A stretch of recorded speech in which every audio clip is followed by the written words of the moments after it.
La tenue du congrès du Front National samedi à Lyon n'a pas été du goût de tous. On oppose les chômeurs aux salariés, on oppose les Français de souche, comme ils disent, aux Français issus d'immigration, etc. etc. Et il y a le terreau pour le fascisme en France, on en a bien conscience. Et nous voulons lutter contre. Ils étaient entre 2500 et 5000 à manifester à l'appel d'organisations antiracistes, de partis de gauche et de syndicats.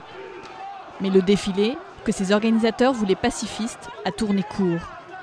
Des affrontements ont opposé quelques centaines de manifestants venus pour en découdre et les forces de l'ordre. Les policiers ont fait usage de canons à eau et de gaz lacrymogène pour disperser les casseurs.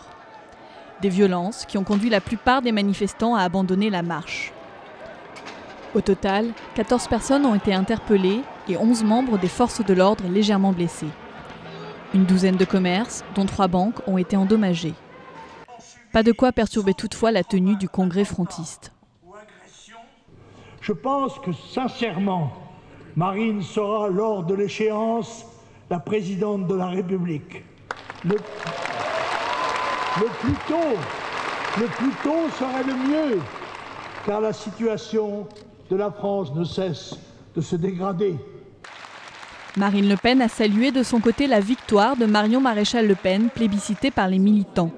La jeune députée du Vaucluse a remporté le vote du comité central du parti, loin devant son rival, Florian Philippot, arrivé 4e. Les adhérents ont trouvé que Marion avait du talent, ils ont raison, que ses premiers pas comme députée ont été particulièrement prometteurs, qu'elle a démontré ses compétences, son énergie, sa volonté.